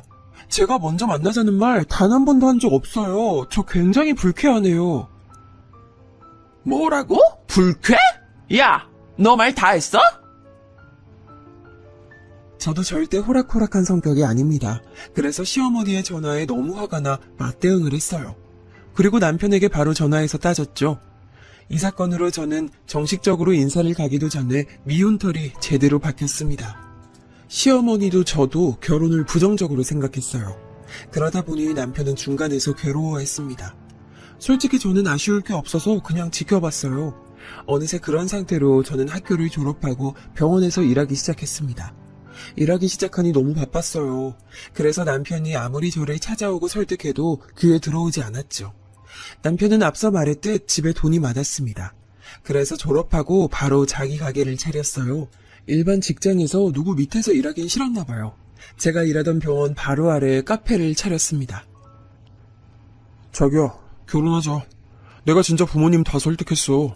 엄마도 이제 자기 정식 의사 됐다고 하니까 반대 안 하셔. 난 결혼하고 싶지 않아. 내 인생에 결혼은 없어. 난 우리 엄마 책임지고 평생 살아야 돼. 실제로 저는 엄마한테 월급 반 이상을 보내고 있었습니다. 엄마는 시골에서 제가 서울로 올라가니 적적해 하셨어요. 그래서 김밥 가게를 열고 운영하고 계셨는데 아무래도 혼자 하시니 힘들어 하셨습니다. 많이 외로움도 타시고 그러셨어요. 그래서 최대한 시간을 내서 고향에 가려고 해도 워낙 바빠 쉽게 그러질 못했습니다. 근데 남편이 이 점을 제대로 파악했어요. 어느 날 엄마한테 안부 전화를 했더니 엄마가 의외의 말을 했습니다. 아니 글쎄 예비사위라고 하더니 막 일을 돕더라. 나도 긴가민가 했는데 어찌나 싹싹한지 몰라. 넌 왜 결혼 앞둔 남자친구 있으면서 말을 안 해? 이런 사람이랑 결혼 예정이면 말을 해야지. 내가 얼마나 뿌듯했는데 주위에 자랑했어. 엄마가 한 말을 듣고 저는 너무 놀랐어요. 남편이 저 몰래 고향에 내려가서 엄마 가게 일을 돕고 있었습니다. 그것도 본인을 예비사위로 지칭하면서요. 그걸 듣고 어이가 없기도 하고 웃기기도 했습니다. 제가 워낙 바빠 엄마를 신경 쓰지 못하는 게 속상했는데 남편이 그 부분을 채워주니까 뿌듯했죠. 이러면서 제 마음이 점점 열리기 시작했어요. 그리고 남편을 따라 시댁에 인사까지 가게 됐습니다. 다행히 시어머니는 여전히 저를 마음에 들어하지 않으셨는데 시아버지가 저를 대놓고 좋아하셨어요. 우리 집안의 의사 며느리라니 이게 무슨 횡재야? 아이고 너무 환영합니다. 반가워요. 우리 아들 과외할 때 몇 번 봤는데 이렇게 며느리로 들어올 줄 알았으면 그때 더 잘해줄 걸 그랬네. 시어머니는 옆에서 아무 말도 하지 않고 저를 쳐다보지도 않았습니다. 그러거나 말거나 저는 시아버지와 계속 대화했어요. 시아버지는 저와 시어머니 사이에 있었던 갈등을 전혀 모르던 눈치였습니다. 남편에겐 여동생이 한 명 있었는데 여동생도 자기 엄마 옆에 딱 붙어서 저를 견제하더라고요. 사실 말하자면 신경도 쓰이지 않았습니다. 결혼하면 신혼집은 병원 옆에다고 하면 되겠다. 마침 아들 카페도 거기 바로 앞이고 아이 너무 좋네. 모은 돈은 얼마나 있어? 그래도 우리 집안 정도면 어느 정도 준비해야 할 텐데. 괜찮겠니? 아니 이 사람아 그걸 왜 여기서 대놓고 말해 민망하게. 어차피 결혼이라는 게 사랑만으로 되는 것도 아니고 뭐 어때요? 돈이라면 저도 절대 적지 않게 모았습니다. 대학생 때부터 계속 일을 쉬지 않았으니까요. 지금도 벌이로 제가 딸리진 않을 텐데요. 아니 엄마는 왜 그런 소리를 해요. 그만해요. 시어머니가 한마디를 하면 저도 당연히 받아쳤고 시아버지와 남편까지 저를 두둔해줬어요. 시누이는 그럴수록 저를 아주 표독스럽게 쳐다보더라고요. 그러거나 말거나 저는 어차피 시댁의 실세는 시아버지라는 것을 잘 알고 있었습니다. 시어머니가 아무리 저를 견제해도 결국 시아버지가 저를 마음에 들어 하셔서 결혼 준비는 생각보다 쉬웠어요. 엄마가 상견례를 위해 지방에서 올라올 때도 시아버지는 기사를 보내주실 정도였죠. 사실 남편이 직업이 저보다 훨씬 못하니까 제가 아쉬울 게 없었잖아요. 실제로 선자리도 정말 많이 들어오고 있었어요. 그걸 시아버지도 눈치채셨는지 제게 많이 잘해주셨습니다. 결혼하고 나서 생활을 말하자면 생각보다 좋았어요. 왜냐하면 남편이 제게 많이 헌신적이었습니다. 전 오히려 결혼하고 좋았던 게 남편이 모든 집안일을 다 했어요. 결혼하기 전에는 혼자 사느라 빨래, 청소, 요리를 하나하나 신경 쓰지 못했거든요. 그런데 결혼하고 남편이 전부 다 해주니 얼마나 편했는지 모릅니다. 여보는 그냥 편하게 일해. 내가 다 알아서 할게. 장모님 모시고 근교로 드라이브도 다녀올 거야. 만약 여보 시간 되면 같이 가요. 남편은 우리 엄마도 극진하게 챙겼어요. 제가 결혼하게 된 계기가 남편이 엄마를 챙겨서잖아요. 그런데 결혼하고 나서는 더 열심히 우리 엄마를 모셨습니다. 그래서 이 과정에서 시어머니와 마찰이 있기도 했어요. 예를 들어 결혼하고 첫 명절 사건이 떠오르네요. 전 그때도 대학병원에서 일했는데 사실 그러다 보니 명절에도 제대로 쉴 수 없었습니다. 엄마는 제가 워낙 바쁜 걸 아니까 명절이어도 크게 기대하지 않으셨어요. 그런데 남편이 그래도 첫 명절이라고 친정에 가서 가게도 돕고 선물도 주고 왔더라고요. 제가 내려가지 못하니까 본인이 가서 계속 옆에 있어줬어요. 저야 진짜 남편에게 고마웠는데 전화가 와서 봤더니 시어머니였습니다. 아니 아무리 그래도 결혼 후 첫 명절인데 넌 어떻게 애가 시댁 방문도 안 해? 이건 경우가 아니지 안 그래? 응? 이건 예의가 아니야. 아무리 바빠도 사람이 도리는 지켜야지. 어머님, 이미 아버님한테 말씀드렸고요. 아버님이 오히려 괜찮다고 하시던데요? 그리고 저 정말 바빠요. 이런 일로 전화하실 거면 남편 통해서 해주세요. 뭐? 너 지금 나를 얼마나 우습게 하는 거야? 어? 시댁 무서운 줄 모르니? 의사면 다야? 어? 의사면 그렇게 시댁 무시해도 되는 거냐고. 우리 아들 기죽이고. 저 남편 한 번도 기죽게 한 적 없고요. 시댁이 왜 무서워야 하는지도 모르겠네요. 저 바빠요. 끊을게요. 시어머니는 이런 식으로 본인 심기를 거슬리면 몇 번이고 전화해서 따졌습니다. 일이 실제로 바쁘기도 했고 또 받기가 싫어 몇 번 피했더니 그게 더 괘씸했나 봐요. 나중에 시댁의 남편과 시간을 내어 찾아가면 저를 투명인간 취급하더라고요. 사실 시어머니가 그런 식으로 투명인간처럼 대하면 저야 편했습니다. 집안의 실세인 아버지가 저를 예뻐하니까 문제가 없었죠. 그리고 사실 시어머니가 그때 시아버지와 사이가 좋지 않았습니다. 이유는 시어머니가 자꾸 강남에 잘 사는 사람들을 대상으로 사기를 치고 있었어요. 남편이 이걸 알고 시어머니를 말렸는데 시어머니는 오히려 적반하장이었습니다. 특히 시아버지 몰래 이런 행동을 하고 있었거든요. 엄마, 자꾸 이러면 저 아버지한테 알릴 수밖에 없어요. 제발 그만하세요. 꼬리가 길면 잡힌다고요. 엄마가 그렇게 주변에 사기치고 다니는 거 나중에 발각되면 우리 집안 창피해서 어떻게 해요? 내가 알아서 할 테니까 신경 꺼. 아버지한테 말하기만 해. 아주 그냥 결혼하더니 지 마누라 말에 휘둘리고. 아유, 됐어. 아들 다 필요 없어. 그렇게 잘난 의사 며느리랑 둘이 알아서 잘 살아. 아유. 시어머니는 남편이 몰래 사기에 대해 말해도 결국 또 제 탓을 하더라고요. 똥이 무서워 피하는 건 아니니까 철저하게 무시했습니다. 물론 저렇게 말하고 시어머니는 며칠 지나면 또 남편에게 전화해서 하소연했어요. 아들, 엄마 돈 좀만 빌려줘, 응? 제발, 아버지한텐 비밀로 하고, 어? 이번이 마지막이야. 엄마 이제 절대 사기치고 돌아다니지 않아, 응? 이번이 마지막이라는 말이 도대체 몇 번째냐고요. 저도 지쳐요. 그럼 은주한테 빌리시던가요. 난 이제 결혼해서 가정도 있는데 엄마 왜 그래요? 은주가 무슨 돈이 있어서 그래?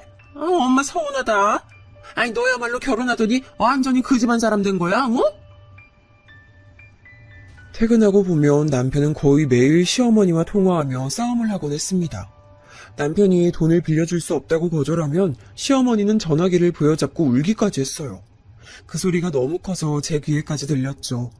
남편이 신우이에게 빌리라고 하면 아직 학생인 신우이가 무슨 돈이 있냐고 하는 소리까지 다 들렸어요. 그 모습을 보며 기가 찼던 경험이 있습니다. 결혼하고 2년이 지나고 저는 집 주변에 개원하게 됐어요. 전공이 피부과였는데 시아버지가 이제 슬슬 개원할 때가 되지 않았냐며 병원을 열어주셨습니다. 사실 피부과가 개원하려면 정말 많은 돈이 필요하거든요. 제가 아무리 돈을 많이 모으고 남편도 모았어도 우리 돈으론 개원까지는 할 수가 없었습니다. 그런데 그 사정을 알았던 건지 시아버지가 돈을 많이 보태주셨어요. 그래서 시아버지와 우리 부부의 돈을 합쳐 피부과를 크게 열 수 있었습니다. 생각보다 이른 시기에 개원하게 되어 얼마나 기쁘고 설렜는지 몰라요. 문제는 그 뒤에 있었습니다.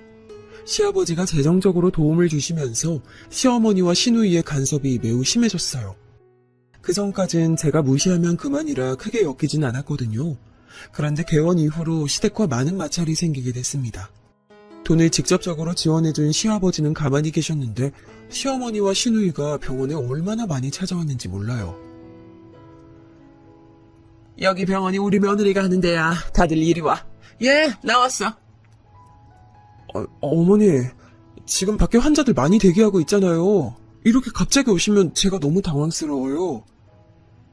이 병원 개원할 때 우리가 지원해준 거 몰라? 은혜를 이런 식으로 갚으면 어떡해. 내가 진짜 기가 막혀서.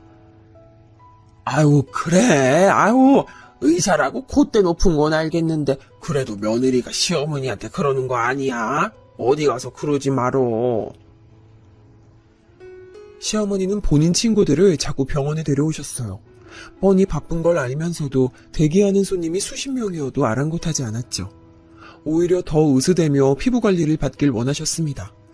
손님들도 그렇고 직원들도 그렇고 보는 눈이 되게 많았기 때문에 저는 울며 겨자 먹기로 몇 번 그렇게 받아줬습니다. 하지만 그러면 안 되는 거였어요.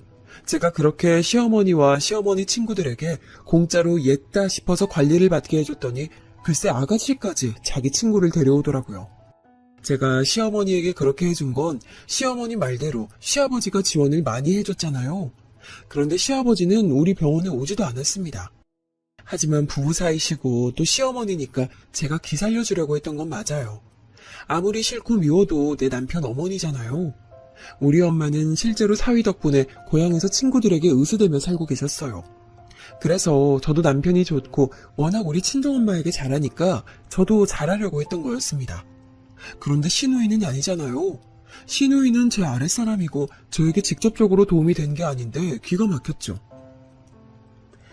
새언니, 저 왔어요. 제 친구들이 요즘 피부 고민이라서 제가 데려왔어요. 저희 레이저 좀 받고 갈게요. 언니 잘 부탁드려요. 안녕하세요. 와, 야, 은주야. 너네 새언니가 원장이야? 대박이다, 진짜. 우리 아빠가 이 병원 개원할 때 지원 진짜 많이 해줬어. 우리 아빠 같은 시아버지도 없지 않냐? 우리 아빠지만 진짜 대박이야. 어이가 없고 기가 막혔습니다.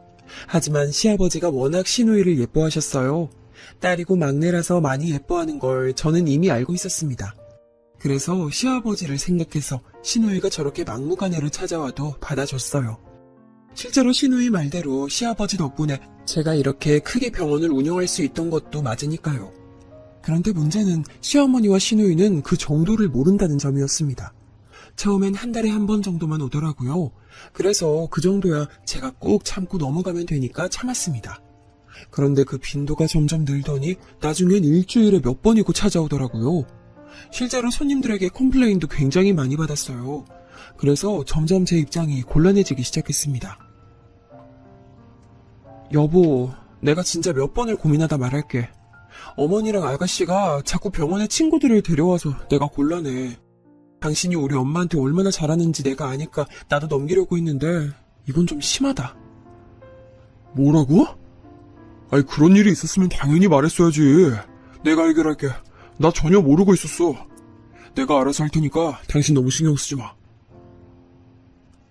남편이 이제껏 중간에서 역할을 매우 잘했었거든요. 명절이나 뭐 생신 때나 제가 불편한 일이 생기면 나서서 막아줬어요. 그래서 이번에도 그냥 믿고 기다렸더니 시어머니가 글쎄 시누이와 함께 병원에 찾아왔습니다. 그냥 찾아온 거면 모르겠는데 말 그대로 깽판을 치고 갔어요. 아니, 이 병원 개원할 때 우리가 그렇게 도움을 줬는데 사람이 말이야 이래도 돼? 어?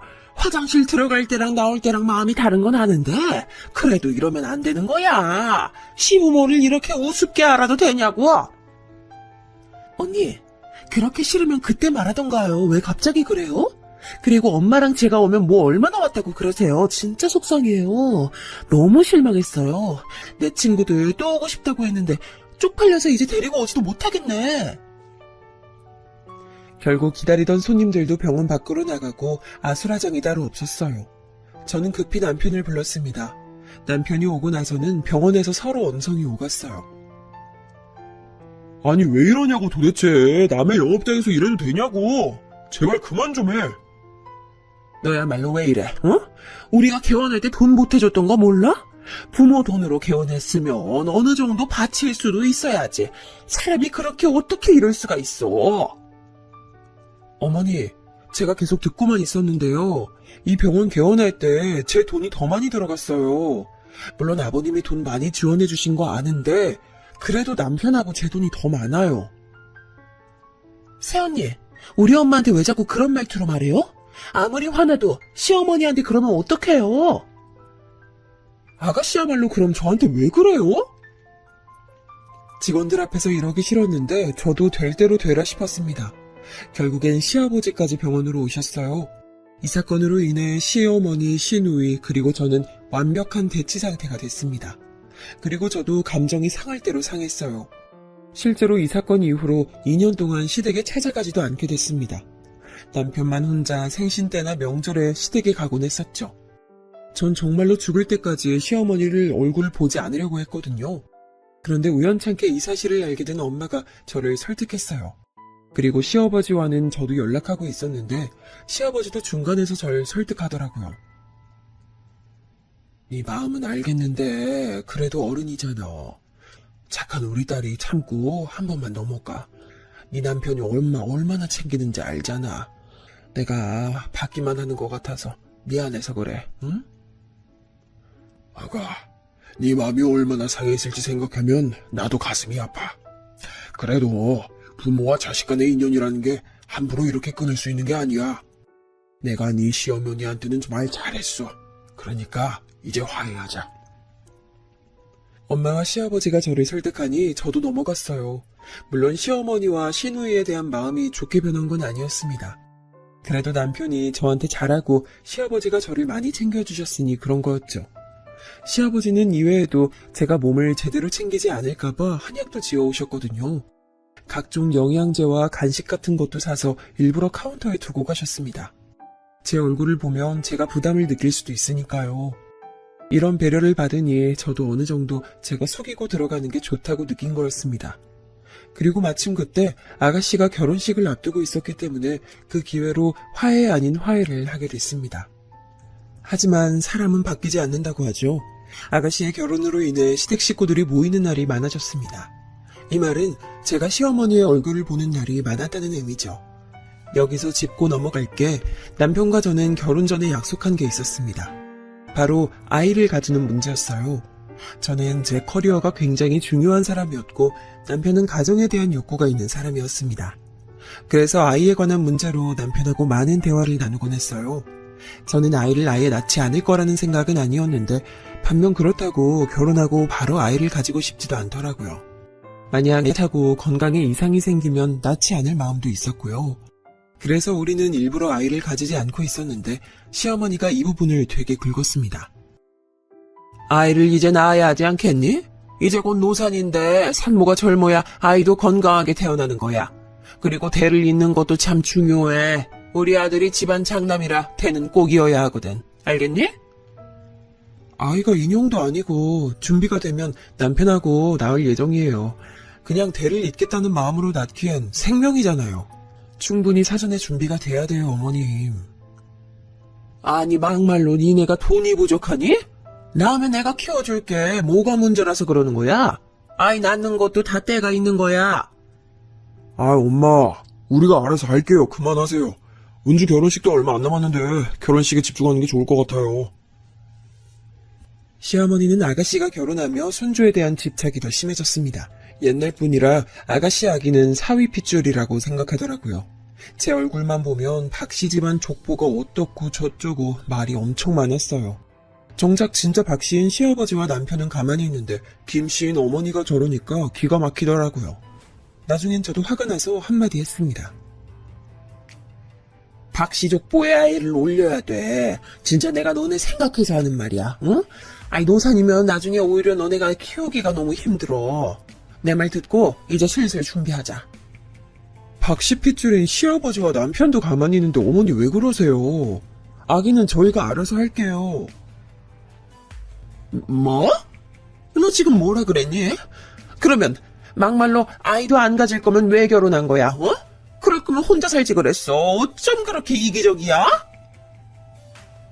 시어머니는 제 얼굴만 보면 마치 아이를 맡겨놓은 것처럼 행동하셨어요. 아가씨 결혼으로 인해 겨우 다시 이어간 인연이 다시 끊기나 생각이 들었죠. 아무리 남편이 막아줘도 한계가 있잖아요. 원래 아이를 슬슬 가질 생각을 하고 있었는데 저렇게 행동하니까 괜히 이상한 반발 심리가 들더라고요. 그래서 남편하고 많은 대화를 나누며 아이에 대해 얘기하다가 뜻밖의 사건으로 아이를 가지게 됐습니다. 바로 우리 친정엄마의 소원이었어요. 제가 진료를 보던 어느 날이었습니다. 엄마는 웬만하면 제가 일할 때 전화를 전혀 하지 않는 분이셨어요. 그런데 한창 진료 시간인데 전화벨이 울려 봤더니 엄마더라고요. 여보세요? 엄마 무슨 일이야? 안녕하세요. 이순자님 보호자 되시죠? 따님 번호가 있어서 전화드렸어요. 지금 어머님이 쓰러지셔서 병원에 오셨는데 통화 혹시 가능하세요? 갑자기 걸려온 전화는 바로 병원이었어요. 딸이 의사인데 엄마가 병원에 실려가다니 굉장히 복잡한 마음이 들었습니다. 급하게 병원을 마감하고 시골로 달려갔어요. 그랬더니 충격적인 소식이 절 기다리고 있었습니다. 바로 엄마가 대장암에 걸리셨다는 내용이었죠.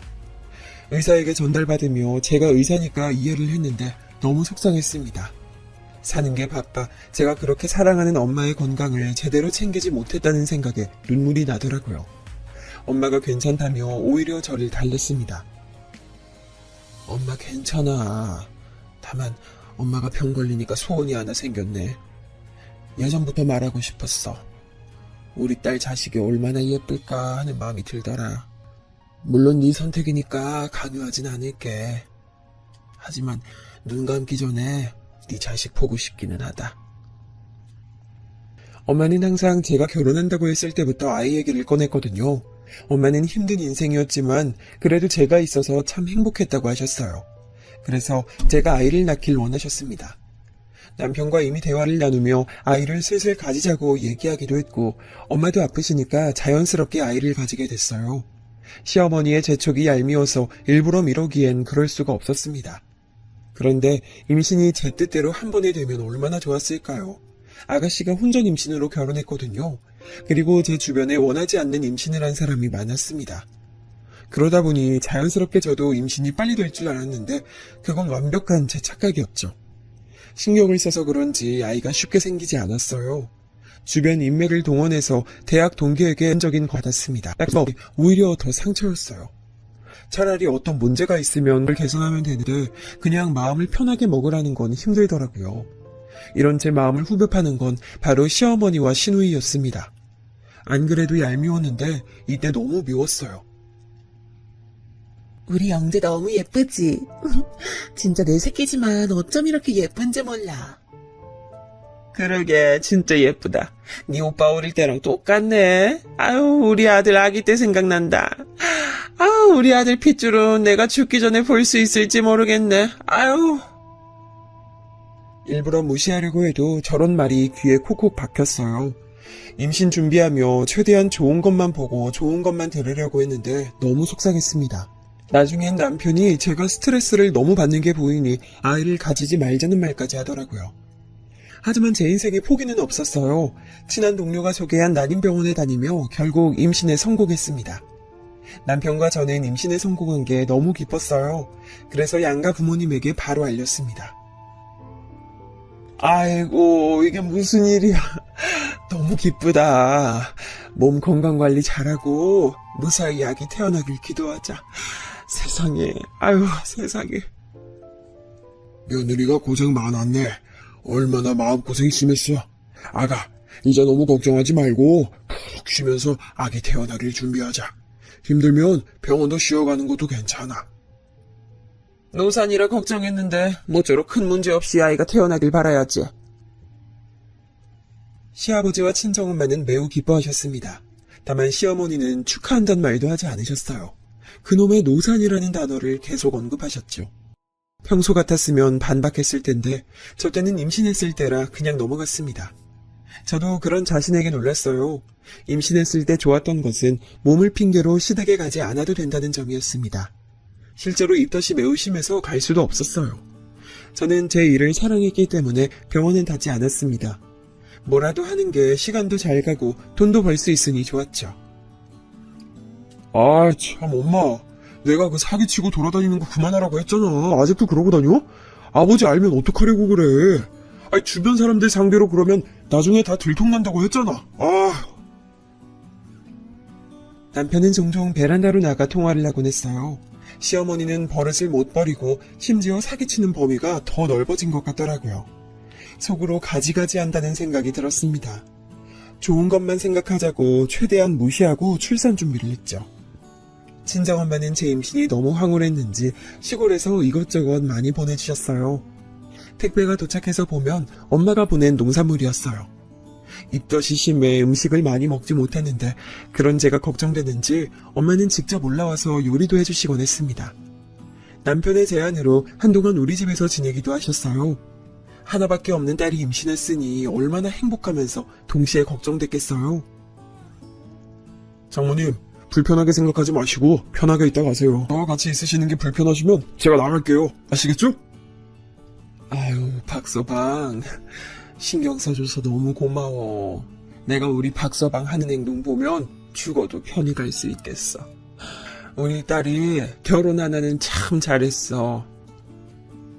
남편은 여전히 우리 엄마에게 최선을 다했어요. 제가 시어머니를 불편해한 걸 알고서 일부러 시댁에 갈 때 혼자 가고 우리 엄마한텐 최대한 저랑 있을 수 있게 해주었죠.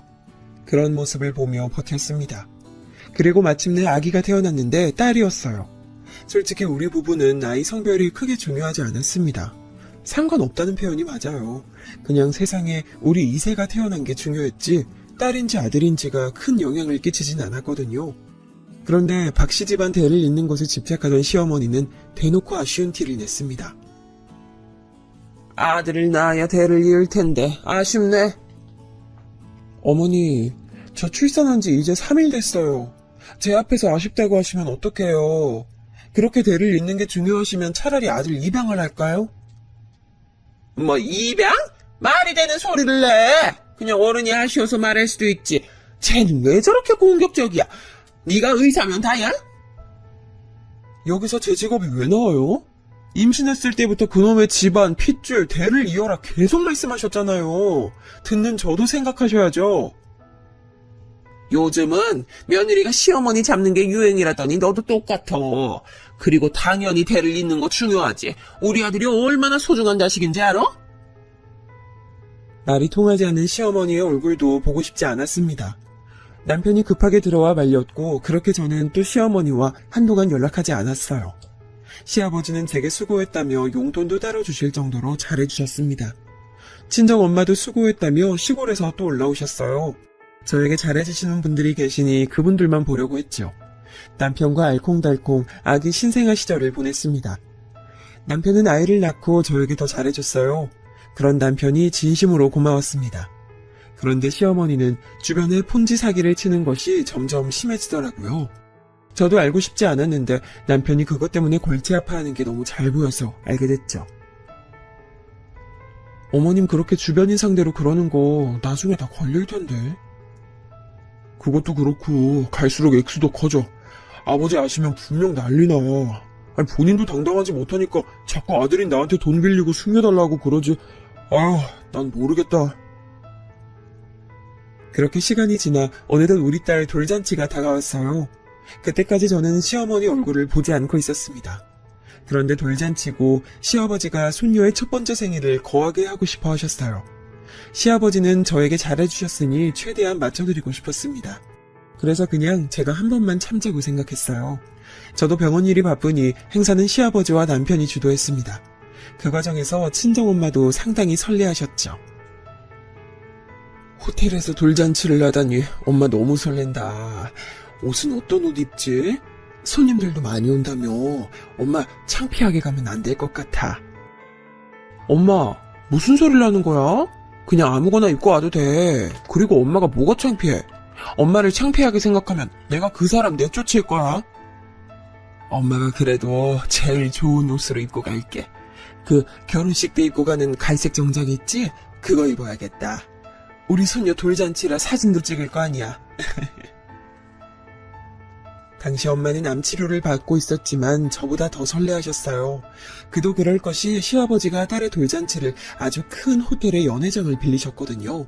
그리고 주변 사람들을 많이 초대하셨습니다. 워낙 아는 사람이 많은 분이셔서 가능했죠. 남편에게 들으니 지인들이 많이 온다고 하더라고요. 거기엔 시어머니가 지인이라는 핑계로 사기치는 사람도 많았고요. 무튼 드디어 돌잔치하는 날이 됐습니다. 남편이 시골에서 버스를 타고 올라온 엄마를 데리러 갔어요. 엄마는 중요한 날마다 입는 갈색 정장을 입고 오셨습니다. 제가 어릴 때부터 보던 옷인데 엄마가 참 아끼는 옷이었어요. 그런 옷을 꺼내 입고 오신 걸 보고 뭉클했죠. 돌잔치가 시작됐고 손님들이 많이 오셨습니다. 다 같이 화기애애한 분위기였어요. 시어머니는 사람 좋은 척을 하고 손님들에게 인사를 하더라고요. 그런데 친정엄마가 남편과 같이 도착한 것을 보자 시어머니는 시누이에게 말했습니다. 아우 쪽팔려. 저게 뭐야? 진짜 시골 사람 아니랄까봐 촌티나게 입고도 왔네. 아이 저런 옷은 어디서 구하는 거야? 엄마 진짜 입으라고 해도 못 입겠다 나는.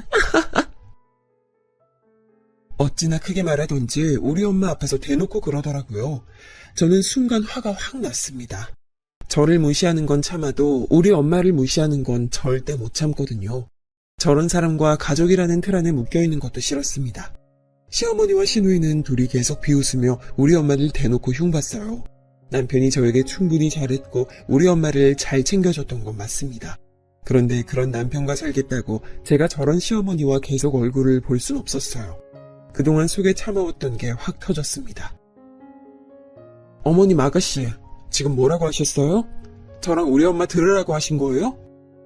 그래도 장소가 장소인데 넌 돈도 많으면서 엄마한테 옷 한 벌 사주지 그랬어. 어? 아이 저게 뭐야. 다들 주변에서 욕해. 주변에서 욕한다고요? 하라 그래요. 그래도 우리 엄마는 어머님처럼 주변 사람 상대로 사기치고 다니진 않아요. 얘가 뭐라는 거야. 조용히 해. 제가 큰 소리로 소리치자 주위에서 저희를 다 쳐다봤습니다. 행사의 주인공인 가족이 서로 싸우니 당연했죠. 저는 오히려 그 점이 다행이라고 생각했어요. 진짜 수준 떨어져서 같이 못 살겠네. 이혼할 테니까 당신이 그렇게 원하는 대를 잇는 아들 낳아줄 며느리 새로 구해서 알아서 사세요. 평생 지금 이 사람들한테 사기치고 돌아다니고요. 여러분 아세요? 투자금 명목으로 돈 낸 거 있죠? 그거 실체 아예 없어요. 당신들 사기당한 거라고. 아니 조용히 해. 얘가 약을 먹었나 지금 무슨 소리를 하는 거야. 여보, 내가 미안해. 이혼은 안 돼. 엄마 진짜 왜 그래요? 아내 말대로 장모님은 엄마처럼 이렇게 폰지 사기를 치고 돌아다니진 않잖아요. 사기라니 이게 무슨 소리야? 자세히 설명해봐. 난 처음 듣는 내용인데. 남편까지 합세해서 제 편을 들어주니 점점 웅성거림이 심해졌어요. 시아버지까지 합세해서 무슨 일이냐고 물었죠. 제가 그동안 들었던 것을 낱낱이 말했더니 순식간에 아수라장이 됐습니다. 아니 이 사람아, 내 돈 내놔. 그게 다 실체가 없는 거였어? 이 사기꾼아. 무서운 사람이네. 내 돈 어떡할 거야. 내가 오늘 여기 안 왔으면 평생 모를 뻔했잖아. 순식간에 시어머니는 궁지로 몰렸어요. 그 뒤로는 저는 태연하게 우리 친정엄마를 데리고 호텔을 나왔습니다. 남편이 따라 나왔는데 저는 대놓고 말했어요. 나 당신이 어머니랑 인연 끊지 않으면 이혼할 거야. 난 우리 엄마가 세상에서 제일 소중해. 그 뒤로 어떻게 됐냐고요? 저는 남편과 이혼하지 않았습니다. 남편이 일방적으로 시어머니와 인연을 끊은 건 아니고요. 바로 시어머니는 시아버지에게 이혼을 당하셨어요. 자기 몰래 그렇게 사기치고 돌아다니는 것을 알게 된 시아버지가 괘씸하다고 바로 이혼 서류를 준비하셨대요. 알고 봤더니 제가 생각했던 것보다 훨씬 그 규모가 크더라고요. 자칫하면 집안 자체가 빚더미에 놓일 위기였죠. 시부모님은 결국 제 딸의 돌잔치 사건으로 인해 이혼했습니다. 저야 덕분에 마음 편하게 시댁에 갈 수 있어요. 시누이는 그 뒤로 자기 엄마랑만 연락하고 시아버지와 남편과는 연락도 잘 안 한다고 하더라고요. 그래서 지금은 저를 예뻐해 주시는 시아버지와 연락을 하며 잘 지내고 있습니다. 당연히 남편하고 이혼하지도 않았고요. 엄마는 본인의 옷 때문에 이런 일이 일어났다고 생각하며 저한테 미안해하셨어요. 하지만 그건 전혀 아니랍니다. 엄마의 암에 대해서도 제가 참 걱정이 많았는데 동문대학병원 선배님이 도와주셨어요. 초기여서 몇 번의 항암 끝에 엄마의 암은 완전히 치료했습니다. 그래서 요즘은 걱정거리가 없어요. 제가 준비한 사연은 여기까지인데 재밌게 들으셨나요? 제 인생에서 가장 통쾌한 사건이었습니다. 시어머니는 어디서 어떻게 사시는지 모르겠고 평생 볼 일도 없지만 그동안 만나서 불쾌했네요. 여러분 들어주셔서 감사합니다.